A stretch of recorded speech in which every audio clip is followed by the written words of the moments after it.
በሂሳብ አያያዝ ውስጥ ወይም ደግሞ በአካውንቲንግ ውስጥ ሁለት ቃላቶች ወይም ደግሞ ሁለት ወርዶች ተመሳሳይ ትርጉም ያላቸው የሚመስሉ በሂሳብ ውስጥ ስናያቸው የተለያየ ትርጉም ያላቸው ማለት ነው አሉ። ዛሬ እነሱን እናያለን ማለት ነው። ኤክስፔንዲቸር እና ኤክስፔንስ የሚባሉት ማለት ነው። ስለዚህ ሁለቱም የምናውቃቸው ወጪዎች እንዲሆኑ ነው፣ ግን ሁለቱም ደግሞ ይለያያሉ ማለት ነው። ስለዚህ በሂሳብ አያያዝ ውስጥ ሁለቱም የራሳቸው ትርጉም አላቸው። አጠቃላይ ስናያቸው ወጪ ነው የሚባሉት። ኤክስፔንዲቸር ማለት ምን ማለት ነው ብለን ስንነሳ ንብረት ለማግኘት የምንከፍለው ወጪ ከሆነ በተለይ ደግሞ ከአንድ ዓመት በላይ ለሚያገለግሉ ንብረቶች የምናወጣው ወጪ ወይም ደግሞ አሴት ስንገዛ ኤክስፔንዲቸር ኤክስፔንስ ይባላል ማለት ነው። ለዚህ ጠቅላላ አድርጋችሁ ስትወስዱት የረጅም ጊዜ እቃ ስገዛ ወይም ደግሞ አሴት ንብረት ስናገኝ ወይም ስናፈራበት ለዛ ለንብረቱ ያወጣነው ወጪ ኤክስፔንዲቸር ኤክስፔንስ ይባላል ማለት ነው። ከአንድ ዓመት በላይ እድሜ ያለው ወይም ደግሞ ከዛ በላይ ሊያገለግለን የሚችል ወደፊት ገቢ ሊመጣ የሚችል እቃ ስንገዛ ወይም ደግሞ አሴት ስንገዛ ኤክስፔንዲቸር ኤክስፔንስ ይባላል። ስለዚህ ንብረት ለማግኘት ከሆነ ያወጣነው ወጪ ኤክስፔንዲቸር ወጪ ነው ማለት ነው። ለምሳሌ ቢልዲንግ ሊሆን ይችላል፣ ማሽን ሊሆን ይችላል፣ ወይም ደግሞ መኪና ሊሆን ይችላል፣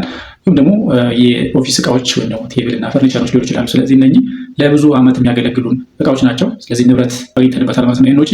ስለዚህ ይሄ ኤክስፔንዲቸር ወጪ ይባላል ማለት ነው። ድርጅት ውስጥ ካፔክስ ተብሎ ይጠራሉ፣ ወይም ደግሞ ኤክስፔንዲቸር በሌላ አገላለጽ ካፔክስ ይባላል ማለት ነው። ይሄ ኤክስፔንዲቸር ኤክስፔንስ አካውንቱ ባላንስ ሺት አካውንት ነው ማለት ነው። ስለዚህ አካውንቶች በአካውንቲንግ ውስጥ ሁለት አይነት ናቸው፣ ባላንስ ሺት አካውንት እና ፒኤንዲኤል ወይም ደግሞ ፕሮፊት ኤንድ ሎስ አካውንት የሚባሉት ማለት ነው። ስለዚህ የሚካተተው በባላንስ ሺት አካውንት ውስጥ ነው። ባላንስ ሺት አካውንት የሚባሉት እንግዲህ የማይዘጉ በፔሪድ ቀጣይነት ያላቸው አካውንቶቹ አንዴ ክሬት ከተደረጉ ድርጅት ውስጥ ካለ ድረስ የሚቀጥሉ ማለት ነው ባላንስ ሺት።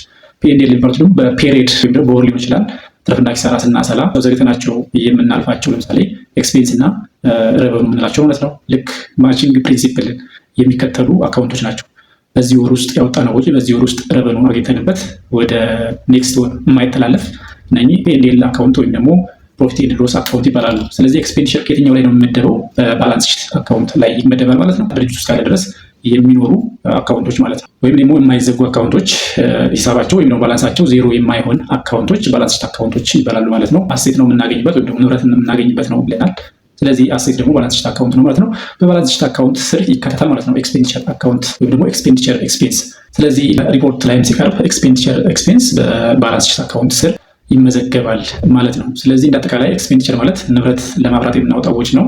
ለረጅም ጊዜ የሚያገለግለን ንብረት ስንገዛ ኤክስፔንዲቸር ኤክስፔንስ ነው የምንለው ማለት ነው። ሁለተኛው ጋር ስንሄድ ኤክስፔንስ የምንለው ኖርማል ኤክስፔንሶች የምንላቸው እንደዛኛው ንብረት ለማግኘት ሳይሆን ኤክስፔንስ የዕለት ተዕለት ወጪዎቻችንና ገቢ ለማግኘት የምናወጣቸው ወጪ ናቸው። ንግድ እንቅስቃሴዎቻችንን ወይም ስራ ማስኬጃ ማለት ነው። ለንግዳችን ስራ ማስኬጃ የምናወጣቸው ወጪዎች ናቸው። ይህም ወጪ ደግሞ ፔሪዲካል ነው።